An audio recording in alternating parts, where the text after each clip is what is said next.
The member from Nipissing. Speaker, my question this morning is for the Premier. At the Justice Committee this morning, we heard testimony, Speaker, that was both incredible yet not credible at all. So here's the history. TransCanada turns down an offer for $712 million. David Livingston is brought in as the fixer. He's given no dollar ceiling, Speaker, carte blanche. He has no energy expertise whatsoever, and yet he's the man who crafts 5 options to relocate our gas plants in Ontario. Under oath, the OPA tells us the TransCanada deal is close to $1 billion. He's the Chief of Staff to the Premier, who announced the cost is $40 million. I say to you, Premier, who's telling the truth? Premier. Government House Leader. Government House Leader. Mr. Speaker, you know, yet again, we had an individual who is now a private citizen, similar to what happened with Ms. Turnbull, who appeared in front of the committee earlier this week.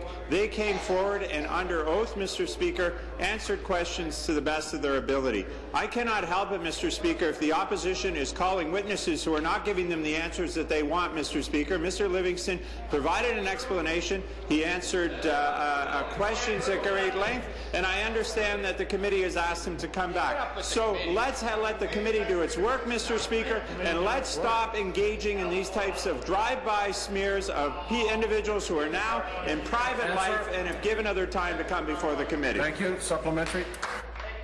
David Livingston, the $350,000 a year civil servant, told us that he had a blank check when he was leading negotiations to settle with TransCanada on the Oakville power plant cancellation. Speaker, one document shows TransCanada received a $712 million offer, yet Mr. Livingston, the chief negotiator, said he was unaware of that offer. Another shows that the province would, quote, be pleased if the total cost didn't exceed $1.2 billion. Speaker, this is absolutely unbelievable. A $1 billion deal is done with absolutely no financial end in sight. Premier, are you finally ready to admit the $40 million figure you try to pass off as the total cost is an absolute fabrication? Mr. Speaker, again, I mean, on the edge of the line, I'm going to ask the member to withdraw. Speaker, which one? Mr. Speaker, again, I think we're starting to see that the opposition once again has a little only passing acquaintance with some of the facts. Let's quote from what Mr. Livingston told the standing committee this morning about his expertise in this matter.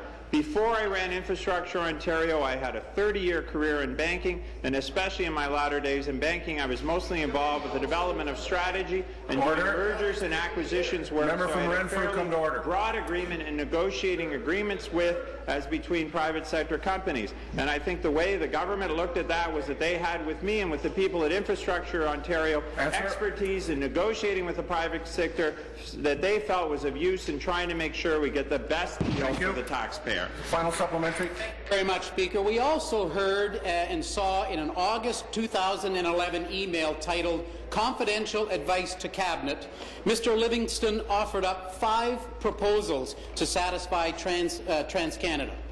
He told us that he crafted these options with no idea of what they would cost or with no energy expertise at all.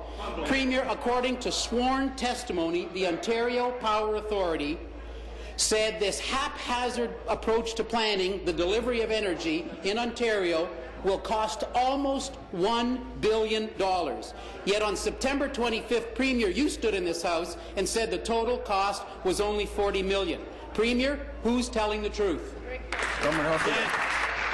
Again, Mr. Speaker, the question of cost is something that's being looked at by the Auditor General, an officer of this legislature. It's something that is being undertaken by the committee itself. Mr. Speaker, I cannot from Oxford, come to order. The committee keeps from Leeds, Grenville, come to order. I cannot help it, Mr. Speaker, that the committee keeps calling witnesses, and if they don't like their answers, member from Oxford. Me. But let me quote again from. Just to make sure you hear, because you kept talking while I was asking you to stop. The member from Oxford will come to order. Second time. Carry on. Mr. Speaker, let me quote from Mr. Livingston about the role of Infrastructure Ontario in these negotiations. He said, because I think most of the people that work there, meaning Infrastructure Ontario, were from the private sector. All the projects that we had done, everything that we were doing was essential in negotiation with the private sector, and so we had the expertise in doing this and how to do it, and the government felt that if we came back with options, their view is that they were ones that, as being the shareholder, would be in the taxpayers' interest. They were views that they could trust. New question.